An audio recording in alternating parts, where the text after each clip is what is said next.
Online Initial Training Program. You should be watching this video first, and I'm assuming that if you've made it this far, you were able to log into Blackboard and you found the course page. Each time you enter the course, it's going to pop up to the announcements page. And if you need to get back to this page, just click the Home button. The announcements page is designed to give you some important information about the course, like how to submit assignments, which we're going to cover in this video, as well as some general information on the syllabus. What's the grading scale? What's the course made up of? And some important information. We'll also cover this in the course of this video. But anytime you need to navigate back to this page, it's just hit the Home key. You'll also get, as the course progresses, as I need to communicate further information to you, it will be posted here on the announcements section. So,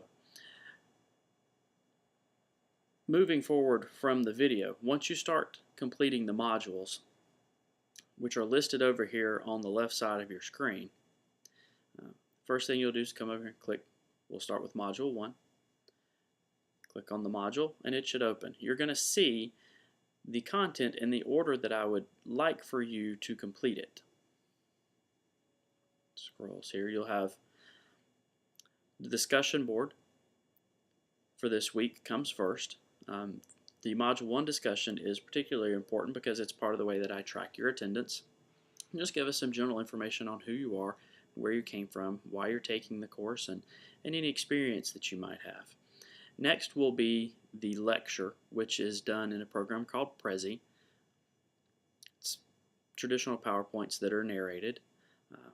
You can link directly if you're having a hard time getting Prezi to launch inside your window. You can click the direct link and it'll take you outside to another website where it's actually hosted. Then you'll have an assignment. The assignments are designed to get you out and get you working outside of the classroom a little bit, and also to help take care of some housekeeping issues with your team. For instance, the Metrolina State Medical Assistance team requires that you have 100, 200, 700, and 800 of the incident command system. So here's where you would either complete those courses or submit the assignments. And while we're talking about assignment submission, I'm going to go ahead and click on this one to show you how the process works. So when you hover over the words submit assignment, you can see that it becomes clickable. So click where it says submit assignment. You can read about what the assignment entails. You can read how it's graded. And when you've completed all the pieces of the assignment, like this is actually asking you to upload your certificates for the ICS courses, you're going to come down here past assignment materials to where it says browse your computer. This is where you're going to click, and it would open up a window where you could browse your computer and go through and pick the different items that you might need. Let's see if I can actually find my certifications. Click on that. You click choose, and that's where it'll actually attach the file for you. Once you get done attaching the link, you can either click submit at the bottom of the screen, or there's also a submit at the top of the screen. Notice you can submit multiple files. I think it'll let you submit up to 4. If you need to submit several times, that's okay as well. So I'm going to cancel out of that. It won't actually let me submit as an instructor.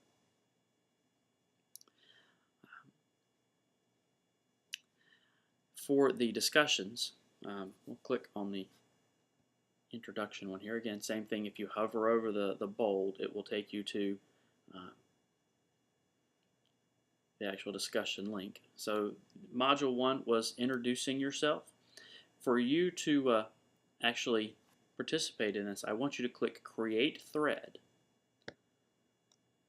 So that gives you your own thread where you get to talk about yourself. Put in a subject, intro,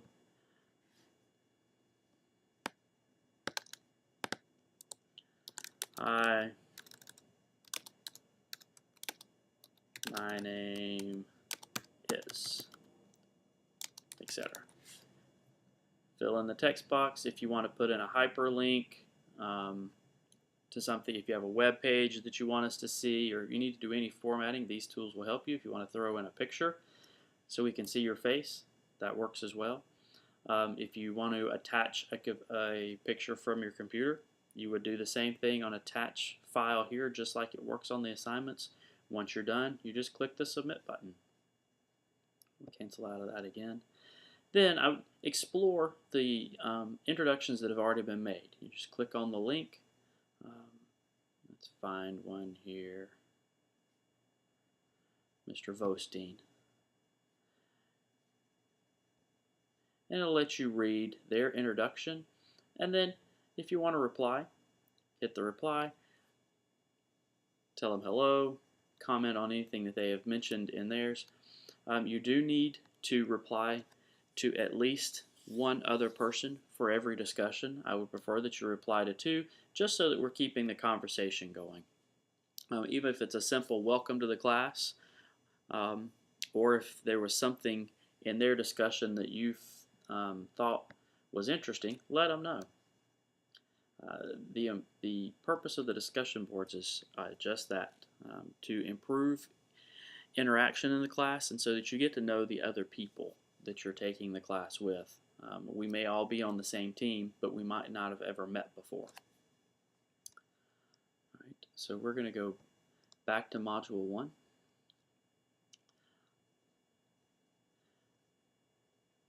And then the end of each module comes with a test. You have to take the test for every module to actually get credit for the content, and to be able to move to the next piece of content.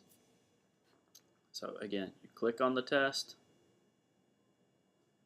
It's going to open up. Yes, I want to begin the test. And you go through, submit click on your answers, save and submit. Each test is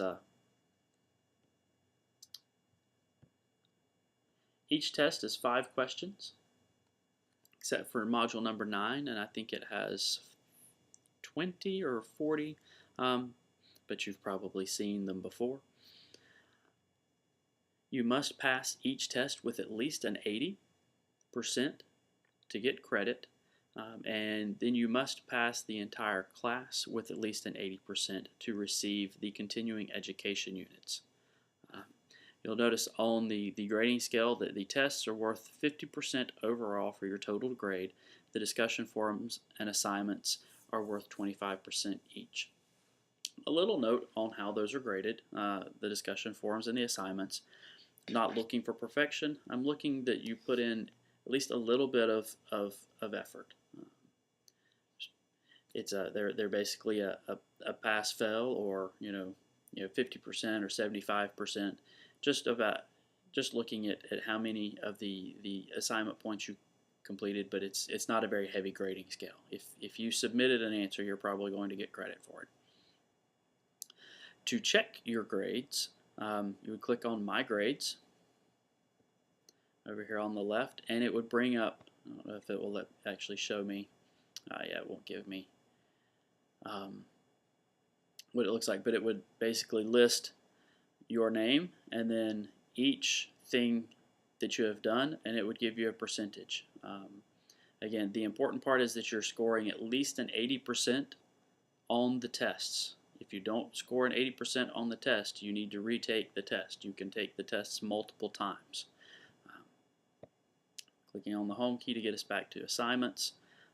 If you need to email me, you can use my CPCC email address. You may also call. This is my personal cell phone number. Just note that if it's a number I don't recognize, I'm probably not going to answer, so please leave a message and I will call you back. But you can get a hold of me that way if you have an urgent issue. If you need some help navigating the course or completing an assignment and we're not able to resolve your issue via email, we can schedule some quote-unquote office time where we're both at the computer and we can work through the issue together. Important web resources are different websites that I found along the way that might be useful either in the class or later on in your disaster response career. If you're interested in taking more classes, visit the North Carolina Training and Exercise Management System. It's hosted by North Carolina Emergency Management. You'll often hear it referred to as TERMS. It's free to log in, or free to create an account and log in, and it gives you a whole huge list of courses that are happening across the state throughout the year, and in many cases they're free or paid for by the government. See if there's anything else here that we need to look at. If you want a direct link to the discussions, you can click here and it'll take you to all the discussion posts, and then you can enter your comments from there just by clicking and then creating a new thread or replying to others.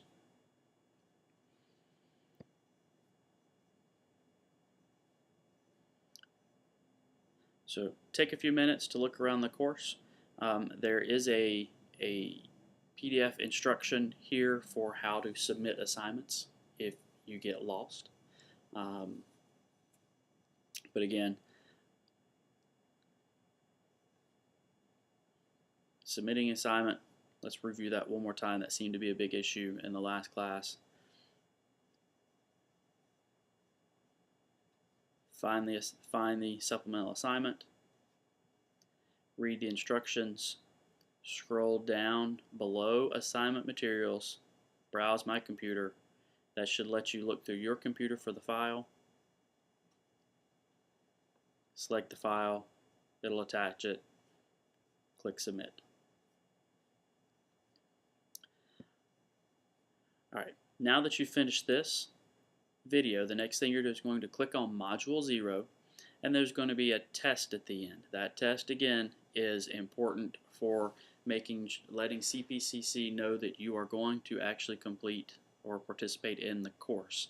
If you don't complete that exam, they won't record any of your other activity moving forward. So even if you went through and created and completed modules 1 through 9, all the content over here, if you don't complete the Module 0 exam, they're not going to give you credit for the course.